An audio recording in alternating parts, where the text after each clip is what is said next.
भाद्रपद कृष्ण अष्टमी को श्री कृष्ण जन्माष्टमी कहते हैं, क्योंकि यह दिन भगवान श्री कृष्ण का जन्म दिवस माना जाता है। इसी तिथि की घनघोर अंधेरी आधी रात को रोहिणी नक्षत्र में मथुरा के कारागार में वसुदेव की पत्नी देवकी के गर्भ से भगवान श्री कृष्ण ने जन्म लिया था। यह तिथि उसी शुभ घड़ी की याद दिलाती है और सारे देश में बड़ी धूमधाम से मनाई जाती है। जन्माष्टमी के दिन भगवान श्री कृष्ण की जन्म संबंधी कथा भी सुनते सुनाते हैं, जो इस प्रकार है। द्वापर युग में भोजवंशी राजा उग्रसेन मथुरा में राज्य करता था। उसके आताई पुत्र कंस ने उसे गद्दी से उतार दिया और स्वयं मथुरा का राजा बन बैठा। कंस की एक बहन देवकी थी, जिसका विवाह वसुदेव नामक यदुवंशी सरदार से हुआ था। एक समय कंस अपनी बहन देवकी को उसकी ससुराल पहुंचाने जा रहा था। रास्ते में आकाशवाणी हुई, हे कंस, जिस देवकी को तू बड़े प्रेम से ले जा रहा है, उसी में तेरा काल बसता है।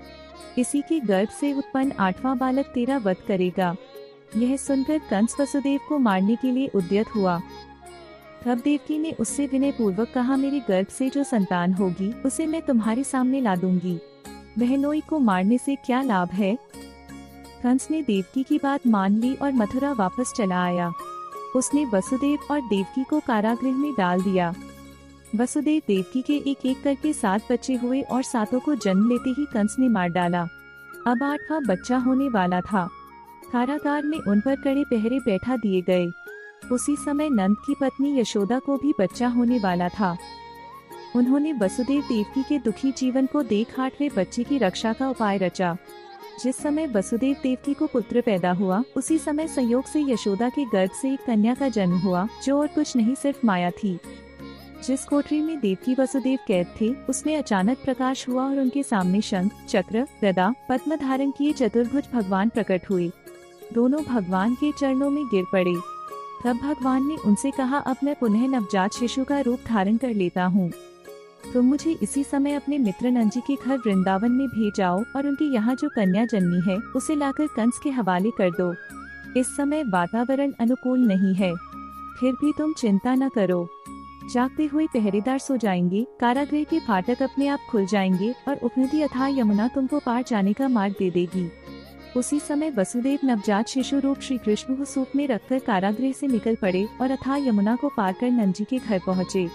वहाँ उन्होंने नवजात शिशु को यशोदा के साथ सुला दिया और कन्या को लेकर मथुरा आ गए। कारागृह के फाटक पूर्ववत बंद हो गए। अब कंस को सूचना मिली कि वसुदेव देवकी को बच्चा पैदा हुआ है। उसने बंदी गृह में जाकर देवकी के हाथ से नवजात कन्या को छीनकर पृथ्वी पर पटक देना चाहा, परंतु वह कन्या आकाश में उड़ गई और वहाँ से कहा, अरे मूर्ख, मुझे मारने से क्या होगा। तुझे मारने वाला तो वृंदावन में जा पहुँचा है। वह जल्द ही तुझे तेरे पापों का दंड देगा। यह है कृष्ण जन्म की कथा। 2024 में जन्माष्टमी का त्योहार 26 अगस्त को होगा। जन्माष्टमी को गोकुलाष्टमी के नाम से भी जाना जाता है। आपको ये कहानी कैसी लगी हमें कमेंट करके जरूर बताएं। और ऐसी ही पौराणिक कथाएं सुनने के लिए हमारी चैनल पारिवारिक स्टोरी को लाइक, शेयर और सब्सक्राइब करें।